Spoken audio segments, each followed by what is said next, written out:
बॉलीवुड अभिनेत्री रश्मिका मंदाना के एक वायरल वीडियो ने भारत में डी फेक को फिर चर्चा में ला दिया है। अमिताभ बच्चन समेत कई हस्ती इस पर कठोर कानून बनाने की मांग कर रही हैं। रश्मिका मंदाना ने इस पर सख्त कानून बनाने की उम्मीद जताई है। रश्मिका ने पोस्ट लिखकर कहा कि एक समुदाय के तौर पर हमें इस पर ध्यान देने की जरूरत है। डी फेक पहले भी दुनिया भर के कई बड़ी हस्तियों की मुश्किलें बढ़ा चुका है। इनमें रूस के राष्ट्रपति व्लादिमीर पुतिन, अमेरिका के पूर्व राष्ट्रपति डोनाल्ड ट्रंप और बराक ओबामा का नाम प्रमुख रूप से आता है। भारत के कई हिस्सों में डीप फेक द्वारा साइबर ठगी के मामले भी सामने आ रहे हैं। ऐसे में आइए इस स्टोरी में जानते हैं कि डीप फेक को लेकर किस तरह के कानून बनाए जा सकते हैं। पहले तो डीप फेक क्या है वो समझ लीजिए। डीप फेक एक डिजिटल पद्धति है जिसमें किसी व्यक्ति की तस्वीर, ऑडियो या वीडियो को मैन्युपुलेट कर सर्कुलेट किया जाता है। ये तकनीक आर्टिफिशियल इंटेलिजेंस के आने के बाद और ज्यादा सुर्खियों में है। एआई कंप्यूटर साइंस का एक ब्रांच है और यह पूरी तरह से कंप्यूटिंग सिस्टम पर आधारित है। एक शोध के मुताबिक डीप फेक पद्धति में नकली घटनाओं को वास्तविक दिखलाने या बतलाने के लिए डीप लर्निंग नामक कृत्रिम बुद्धिमत्ता के रूप का या एआई का इस्तेमाल किया जाता है। आम बोलचाल की भाषा में डीप फेक को डिजिटल फर्जीवाड़ा भी कह सकते हैं। डीप फेक का मतलब गूगल, लिंक्डइन जैसे साइट्स पर हूबहू अकाउंट बनाने के लिए भी किया जा रहा है। डीप फेक का इस्तेमाल करने वाले लोगों के निशाने पर दुनिया भर के मशहूर हस्तियों के अलावा सोशल मीडिया के कई चर्चित यूजर्स हैं। डीप फेक बनाने के लिए सबसे पहले संबंधित व्यक्ति की तस्वीर छांटी जाती है, यानी पहले यह तय किया जाता है कि किस व्यक्ति और किस परिस्थिति का डीप फेक आपको बनाना है।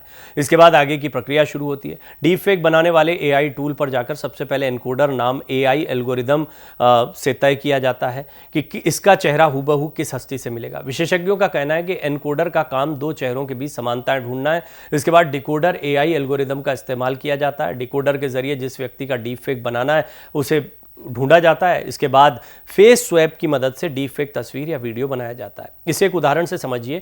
किसी ए नाम के व्यक्ति का डीप फेक बनाना है तो सबसे पहले उस व्यक्ति का पूरा प्रोफाइल निकाला जाता है। फिर कहाँ उसकी तस्वीर को फिट करना है यह एनकोडर के जरिए तय किया जाता है। जैसे ही एनकोडर के जरिए तय हो जाता है वैसे ही फेस स्वाइप की मदद से डिकोडर द्वारा डीप फेक तस्वीर का वीडियो बना दिया जाता है। इस मामले में ए और बी दोनों व्यक्तियों को नुकसान होने की आशंका रहती है, होता ही है नुकसान। दुनिया भर में डीप फेक का मामला पहला जो मामला आया था वो 2017 में सामने आया था। उस वक्त रेडिट पर कुछ मशहूर हस्तियों के क्लिप पोस्ट किए गए थे। इन हस्तियों में Gal Gadot, Taylor Swift, Scarlett Johansson का नाम प्रमुख था। इसके बाद धीरे धीरे डीप फेक का बाजार बढ़ता गया।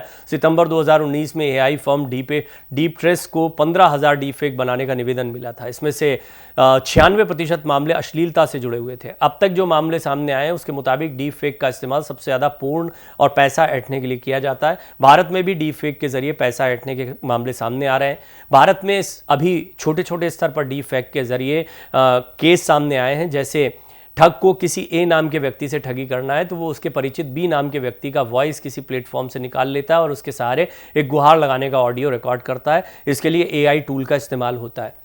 डीप फेक से तैयार इस वॉइस ओवर को फिर व्हाट्सएप के माध्यम से भेजा जाता है। कई बार डीप फेक के इस्तेमाल से वीडियो कॉल भी किया जाता है। ये कॉल अमूमन 30 से 40 सेकंड का होता है। पुलिस जानकारी में जो मामले सामने आए हैं उसके मुताबिक इन वीडियो कॉल और वॉइस ओवर के साथ ही एक संदिग्ध अकाउंट नंबर भी रहता है जिस पर तुरंत पैसे भेजने की अपील की जाती है।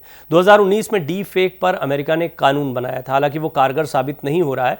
2019 के कानून के मुताबिक सुरक्षा एजेंसियों को यह देखने की जिम्मेदारी दी गई थी कि क्या अमेरिका को नुकसान पहुंचाने के लिए अन्य देश डीप फेक का इस्तेमाल कर रहे हैं। हाल ही में अमेरिका में डीप फेक कानून को लेकर एक प्रस्ताव तैयार किया गया। इस प्रस्ताव में कहा गया कि बिना अनुमति लिए किसी व्यक्ति का डीप फेक बनाया जाता है तो वह अपराध की श्रेणी में आएगा। इस तरह के अपराध में जेल की सजा और जुर्माने का प्रावधान है। साथ ही कहा गया कि जिस व्यक्ति का डीप फेक बनाया जाता है वो व्यक्ति भी मानहानि के तहत केस दर्ज करा सकता है। चीन में बिना अनुमति डीप फेक बनाना गैर कानूनी है। इसका उल्लंघन करने पर कठोर दंड का प्रावधान है।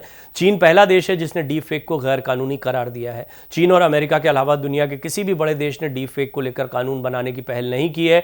हाल ही में यूरोपियन यूनियन ने डीप फेक पर बाहरी साजिश पर नजर रखने की हिदायत अपने सुरक्षा एजेंसियों को जरूर दी। डीप फेक पर भारत में कोई अलग कानून नहीं है। दिल्ली पुलिस ने रश्मिका मंदाना केस में जो एफआईआर दर्ज की है उसमें आईटी एक्ट के अलावा जालसाजी और प्रतिष्ठा की मानहानि से संबंधित धाराओं का उपयोग किया गया है। आईटी एक्ट की जो धाराएं भारत में हैं वो बहुत ही कमजोर हैं। इसे मजबूत करने के लिए पुलिस कई बार आईपीसी की 465 और 469 जैसी धाराएं लगाती है। ये धाराएं जालसाजी और व्यक्तिगत प्रतिष्ठा की हानि पहुंचाने से संबंधित हैं। हालांकि साइबर ठगी को रोकने के लिए धाराएं भी ज्यादा कारगर साबित नहीं हो पा रही हैं। इसकी वजह तुरंत जमानत मिल जाना है। देश के जामताड़ा और नूह में ऐसे कई साइबर ठगी के मामले सामने आए, डी फेक के मामले सामने आए, जहां साइबर ठग जमानत मिलने के बाद फिर से उसी काम में सक्रिय हो जाता है। कई एक्सपर्ट्स हैं वो कहते हैं कि इन धाराओं में एफआईआर होने के 60 से 90 दिन के भीतर अगर चार्जशीट दाखिल नहीं होती तो आरोपियों को आसानी से जमानत मिल जाती है। साइबर एक्सपर्ट्स के मुताबिक भारत में साइबर फ्रॉड केस में अधिकतम 3 साल की सजा हो सकती है। डीप फेक से लड़ने के लिए आईटी एक्ट की जिन धाराओं का अभी उपयोग हो रहा है वो इसे रोकने में ज्यादा सक्षम नहीं है। जानकारों का कहना है कि डीप फेक के लिए चीन की तरह ही भारत सरकार को भी अलग से कानून बनाना चाहिए, क्योंकि इसमें साइबर ठगी के साथ साथ पोर्नोग्राफी को भी बढ़ावा दिया जा रहा है। भारत में दोनों तरह के मामलों में अलग अलग कानून है। ऐसे में अगर डीप फेक पर कोई ठोस कानून नहीं बनता है तो साइबर ठग इसका दुरुपयोग जारी रख सकते हैं। हाल ही में केंद्र ने आईटी एक्ट से जुड़े मामलों को निपटाने पर एक जवाब लोकसभा में दिया था।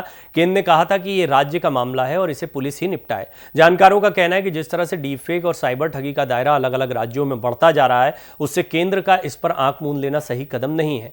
जामताड़ा में पुलिस कप्तान रहे एक वरिष्ठ आईपीएस अधिकारी बताते हैं, नाम न बताने की शर्त पर, यह एक तरह से सांगठनिक अपराध है। इस काम में कई लोग शामिल रहते हैं। आप सीधे शब्दों में कहें तो ठगों का पूरा नेक्सस है। वो कहते हैं कि लेकिन कार्रवाई के नाम पर अधिकार सीमित हैं। आप जिसे पकड़ते हैं उस पर ही कार्रवाई कर सकते हैं। इसे अगर सांगठनिक अपराध के दायरे में लाए तो चीजें पुलिस के लिए आसान हो जाएंगी। अब महत्वपूर्ण बात यह कि आप क्या करें, हम क्या करें। सबसे पहले तो सावधानी हटी, दुर्घटना घटी। किसी भी कॉल के पहले 4 बार सोचिए, किसी भी ट्रांजैक्शन के पहले कई बार सोचिए। सोशल मीडिया का इस्तेमाल करते हैं वही चीज़ें डालिए जो आप सार्वजनिक कर सकते हैं, क्योंकि आजकल लोग आमतौर पर अपनी ज़िंदगी से जुड़ी कई बातों को सोशल मीडिया पर शेयर करते हैं। लेकिन आप इस बात का ध्यान रखें कि अपनी निजी जानकारियों को प्लेटफॉर्म पर न डालें अनटिल एंड अनलेस आप कोई सोशल मीडिया के स्टार्स ना हो। अगर आप अपने इस्तेमाल के लिए या अन्य लोगों के प्रोफाइल देखने के लिए इनका इस्तेमाल करते हैं, ये बात ठीक दिखाई पड़ती है। साथ ही साथ किसी भी फाइनेंशियल ट्रांजैक्शन के बारे में जो सेट नॉर्म्स हैं, जो बैंक के द्वारा या यूपीआई के द्वारा जो सेट नॉर्म्स हैं, उनसे बाहर जाकर कोई काम ना करें। जैसे कि मैसेजेस आते हैं, किसी लिंक पर क्लिक कर दीजिए। ज़्यादातर मैसेजेस आजकल इस तरह के आते हैं जो आपको ललचा देते हैं। नौकरी के नाम पर आते हैं, कोई बड़ा लॉटरी वगैरह से भी आगे निकल गए हैं। आप कोई आपकी पर्सनल इन्फॉर्मेशन निकालकर बिल्कुल निजी जानकारी या निजी बातों को सामने रखते हुए कह सकता है कि आपने फलानी चीज़ के लिए अप्लाई किया था, यहाँ क्लिक करें और आपका काम हो जाएगा। आपके पास पैसे नहीं है, आपका अकाउंट खाली है, कोई दिक्कत नहीं है, लेकिन अकाउंट में पैसे हैं तो तय मानिए कि इस तरह की कोई भी लिंक आपके पूरे अकाउंट को खाली कर सकती है।